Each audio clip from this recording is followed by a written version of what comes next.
Yeni bir videodan herkese tekrardan selamun aleyküm. Bugünkü videomuzda da yine gündemdeki gelişmeleri sizlere aktarmaya devam edeceğim.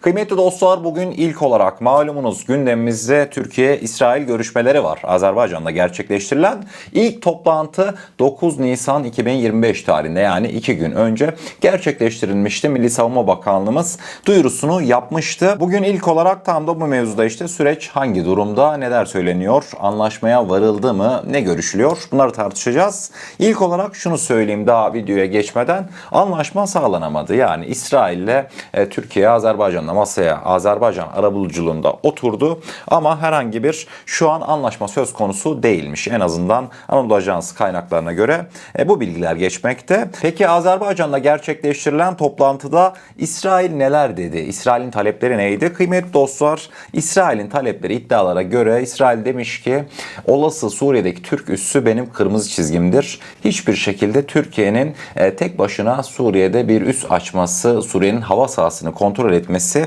ben bu durumu kabul etmiyorum. Bu benim kırmızı çizgimdir demiş. Daha sonrasında da Türk yetkililer de demiş ki biz Suriye'de kendi isteğimizle bulunmuyoruz. Bizi yeni Suriye yönetimi Ahmet Şara Cumhurbaşkanı çağırdı. Bundan dolayı Türkiye'nin Suriye'de olası askeri üs kurulma talebi, yani Türkiye'den değil tamamıyla Suriye'den geldi denilmiş.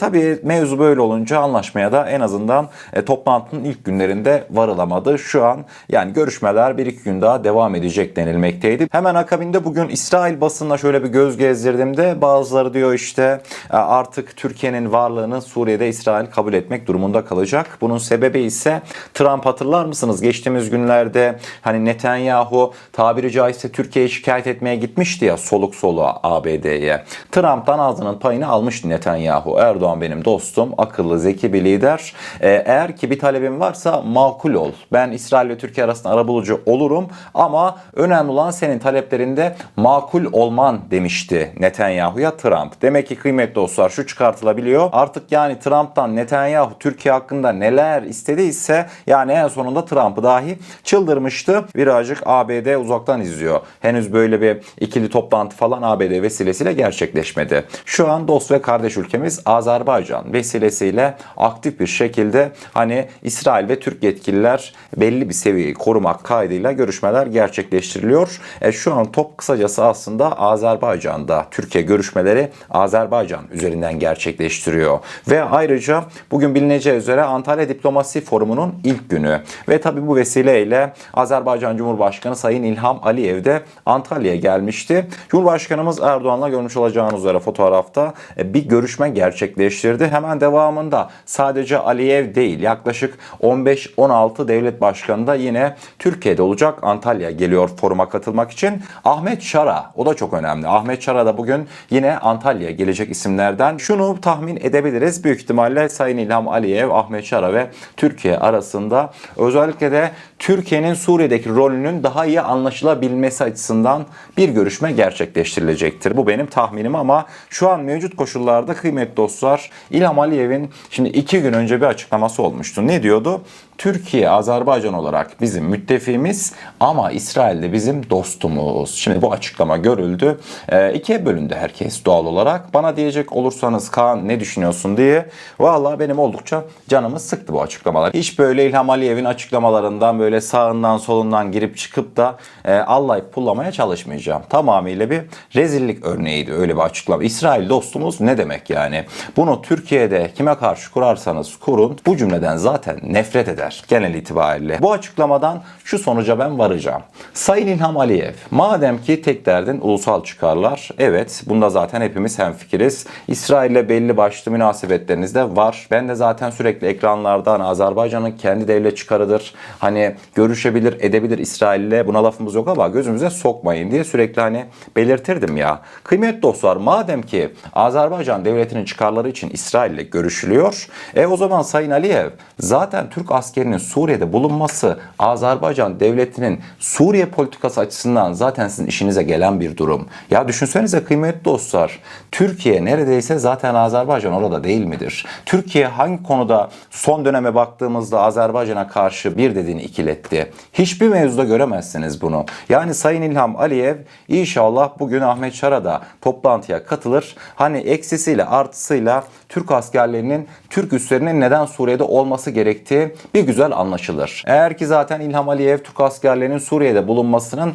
Azerbaycan açısından da olumlu bir gelişme olduğunu zaten belirtirse, ona ilişkin bir yol haritası çizerse, kıymetli dostlar, bu sefer diyeceğiz ki İlham Aliyev gerçekten de bir bildiğim varmış. Yani İlham Aliyev bugün mesela, şahsi fikrimdir, ne yapıp ne edip İsrail'e gidip ikna edip de devamında işte Suriye'ye Türk üslerini kurdurtursa, İsrail'i bu konuda ikna ederse, diyeceğim ki Aliyev'in İsrail'le olan ilişkisi bizim Türkiye olarak işimize yaradı. Yani dediğim gibi Türk askeri Suriye'ye girince Azerbaycan hiçbir şey kaybetmeyecek. Aksine Azerbaycan etki anlamında, uluslararası etki anlamında oldukça eli güçlenecek. Yani bunu unutmamak gerekiyor. Türk askerlerinin Suriye'de bulunmasına dediğim gibi bir onay çıkarttırırsa, aslında kimseden onay istediğimiz yok da, bileceğiniz üzere resmi süreçler bu şekilde yani. Trump arabulucu olacağım dedi. Henüz bir girişimi yok. Şu an en aktif arabulucu yani İlham Aliyev. Devamında şimdi mesela aklıma şu da geldi. Şimdi ne tartışılıyor? İşte İsrail tarafı diyor ki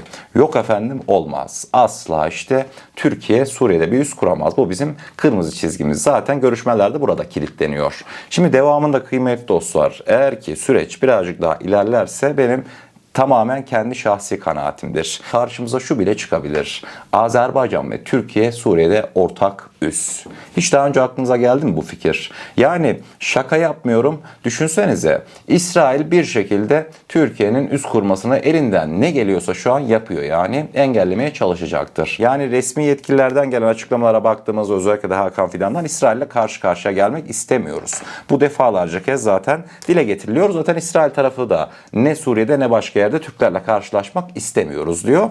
Kıymetli dostlar, yani bilmiyorum, sizce nasıl olur? Suriye sahasında, Suriye kara topraklarında Azerbaycan ve Türkiye'nin ortak askeri üssü. Bu benim mesela aklıma geldi. Eminim ki İsrail böyle bir teklife karşın en azından tek başına Türkiye'nin üs kurmasına direttiği gibi diretemeyecektir. Bu sadece tabii ki de bir tahmin, bir olaylardan hani çıkmaza girdiğinde bir kurtuluş yolu arama benimkisi. Gönül ister tek başımıza üs kuralım. Daha öncesinde de zaten Azerbaycan'la birlikte Afganistan'da ortak üs faaliyetlerinde bulunmuştuk. Yine Ağdam'daki o Rus-Azerbaycan-Türk gözlem merkezi yine onlardan bir tanesiydi. Aslında süreci de alışkınız. Şu an dediğim gibi altını çiziyorum. Benim gönlümden geçen Türkiye tek başına üssünü kursun Suriye'ye. Ama ve lakin dediğim gibi görüşmeler tıkanırsa, ki resmi açıklamalara baktığımızda süreç yani diyalogsuz bir şekilde ilerlemeyecek. Yani işte ben buraya hop üs kurdum, ne yaparsanız yapın, böyle ilerlemiyor bu işler. Milli Savunma Bakanlığı zaten belirtiyor. Bugünkü ikinci konu başlığımızda Middle East'in önemli bir iddiasına gideceğiz. Malumunuz Türkiye'nin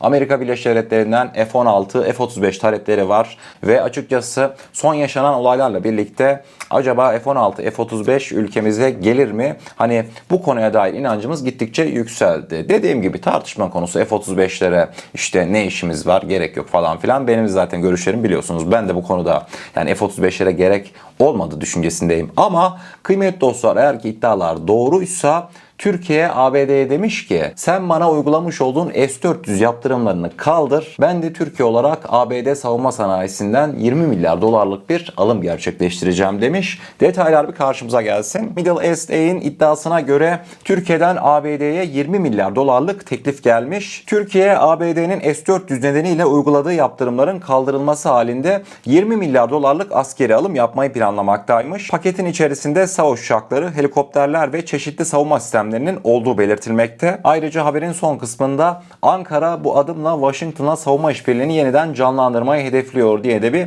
ifade bulunmaktaydı. Şimdi düşündüğümüz zaman kıymetli dostlar, Trump'a neyle gelirseniz gelin kabul etmez ama tek bir şeyle gelirseniz kabul eder. Tüm böyle kafasındaki kırmızı çizgiler falan bir anda yok olur. Ne o?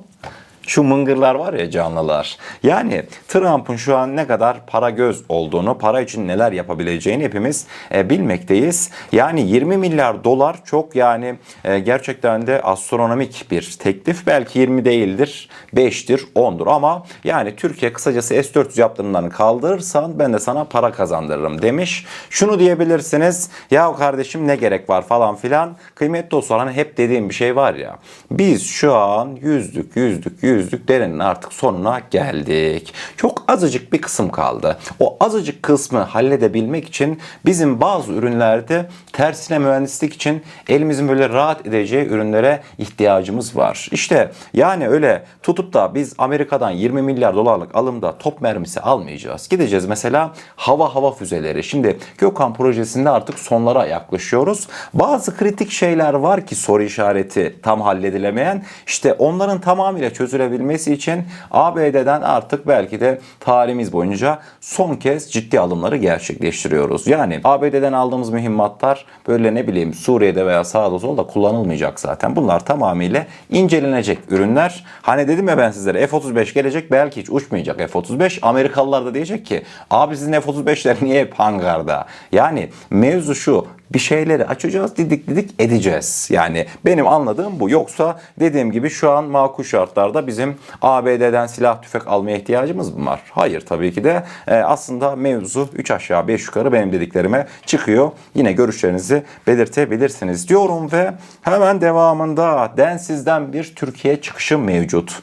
Yunanistan Savunma Bakanı Densiz Dendias var bizim deyişimizde, hatırladınız mı? Kıymetli dostlar, Dendias bugünkü son açıklamasında dedi ki Türkiye günde binlerce insansız hava aracını üretiyor.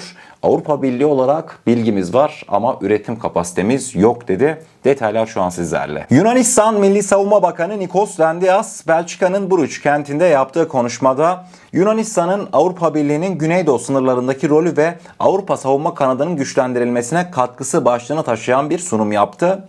Dendias, Avrupa Birliği'nin savunma altyapısını güçlendirmesi ve savunma sanayinde yapısal değişiklikler gerçekleştirmesi gerektiğini belirtti. Dendias, insan hava araçları konusunda çarpıcı bir karşılaştırma yaptı ve şunları söyledi. Rusya, İran ve Türkiye her gün binlerce drone üretebiliyor. Avrupa bilgiye sahip ancak kapasiteye sahip değil. Ayrıca inovasyon açısından Avrupa ordusunun karşılaştığı ve karşılaşacağı sorunlara yenilik çözümler bulabilecek tek bir Avrupa ekosistemi yaratmamız gerekiyor diye Dendias açıklamalarını sonlandırmıştı. Ulan var ya ne garip milletsiniz ya. Yani yemin ediyorum var ya. Kendisi açık demiş. Türkiye aldı başını gitti. Günde binlerce insan hava aracı üretiyor. Biz Türkiye olarak zaten dedik ki Avrupa'nın savunmasına katkı sağlayalım diye belirtmedik mi? Yani Hakan falan sürekli bunu demedi mi? Kendileri Türkiye'yi projenin dışında tutmak istemediler mi? İşte 120 küsür milyar dolarlık bir alım vardı yani Avrupa'nın savunma sanayi alımı. Türkiye'yi dışarıda tutmak için o alımlardan canlarını başlarını yırttılar. En sonunda başardılar Rum kesimiyle birlikte. Bu sefer de biz insan hava aracını üretemiyoruz. Ya Türkiye'ye imrenerek bakıyorsun, biz size satalım dedik. Yunanistan olarak çıkıp şunu da demeyin yani. Ne satması, kendimiz yapacağız. Siz bir tane iğneyi bile kendiniz yapamıyorsunuz ki savunma sanayinde. Hemen açıklama devamında demiş işte. Ya işte biz F-35'i aldık ABD'den de işte görünmez uçak yapamıyor hiçbir Avrupa ülkesi. Bundan dolayı biz Amerika'yı tercih ettik. Yani eğer ki görünmez uçağı Fransa, Almanya yapsaydı biz kesin onlardan alırdık. Yani şu yok adamlarda. Biz kendimiz yapalım. Yok. Onlar almazsak onlar alırız. Bu kafayla zaten siz hiçbir şekilde Türkiye'nin o günde binlerce drone üreten kapasitesine varamazsınız. Dendias hem kendi çukurunu kazıyor, daha sonrasında o çukura düşünce de yani açıkçası saçma sapan ithamlarda bulunuyor. Son olarak sosyal medya haberlerimize gelmiş oluyoruz. Detaylar bir karşımıza gelsin mi? Bugünkü sosyal medya haberlerimizde ilk olarak görmüş olacağınız üzere hani dedim ya İlham Aliyev bugün Antalya Diplomasi Forumu'na katılmak için Antalya'ya gelmişti diye. İlham Aliyev, yani hakkını yemeyelim, son günlerde Kuzey Kıbrıs Türk Cumhuriyeti'ne destek veren, belki de hani Türk devletlerindeki o sıkıntılı günler var ya malumunuz, işte Kazakistan, Özbekistan, Kırgızistan yapmış oldukları şeyler belli başlı ortada, çok da kızıyoruz. İlham Aliyev kıymetli dostlar, adamın hakkını yemeyelim, Kuzey Kıbrıs Türk Cumhuriyeti'ne sahip çıkmaya devam ediyor. Cumhurbaşkanı Ersin Tatar'la bir görüşme gerçekleştirdi İlham Aliyev. Görüşmede Azerbaycan ile Kuzey Kıbrıs Türk Cumhuriyeti arasındaki ilişkilerin geliştirilmesi ele alındı. Aliyev her zaman Kıbrıs Türk halkının yanında olacaklarını ifade etti. Ersin Tatar da İlham Aliyev'e Kuzey Kıbrıs Türk Cumhuriyeti'ne verdiği destek için teşekkür etti ve Azerbaycan'ın desteğinin çok değerli olduğunu belirtti. Ve ayrıca İlham Aliyev kendi sosyal medya hesabından da bizzat Kuzey Kıbrıs Türk Cumhuriyeti Cumhurbaşkanı diye paylaşmıştı Ersin Tatar'ı. Bu bence oldukça önemliydi. Bu haritayı bildiniz mi? Burası neresi kıymetli dostlar? Keşan. Keşan'da ne var? Baykar'ın test tesisleri, yani artık insan hava araçları üretiliyor. Test faaliyetleri burada icra ediliyor Baykar üretimi insansız hava araçlarının. Şu yoğunluğa bakar mısınız? Yani çok söz edilmiyor ama yani kaç tane, yaklaşık 6-7 tane insansız hava aracı bu kadar dar bir alanda test uçuşu icra etmekte. Hangisi neci hiç bilen yok yani. Videoyu çekmeden önce şöyle Keşan'daki hava durumuna bir bakayım dediğimde karşıma böyle bir görüntü çıktı. Sizlerle paylaşmak istedim. Ara sıra ben böyle Keşan'ı yoklarım ne var ne yok diye. Bugün de beni hiç şaşırtmadı. Şu son günlerde Keşan'da oldukça hareketlilik mevcut. Tabii bunlar şey de oluyor, mesela çoğu işte ihraç edilen Bayraktar TB2'lerin kontrol uçuşları. Onu da belirteyim ama ismini cismini bilmediğimiz insansız hava araçları da yine Keşan semalarında uçuyor olabilir. Kısacası Baykar harıl harıl çalışmaya devam ediyor diyorum ve bugünkü videomuzun sonuna gelmiş oluyoruz. Eğer kanalımıza ilk defa gelmekteyseniz kanalımıza abone olarak bizlere destek olabilirsiniz. Videomuzu da gerçekten beğenmişseniz aşağıda bulunan beğen butonuna basarsanız bizleri oldukça mutlu edersiniz. O zaman ne diyelim? Kendinize çok iyi bakın. Allah'a emanet olun. Her şey istediğiniz gibi olsun. Sağlıcakla.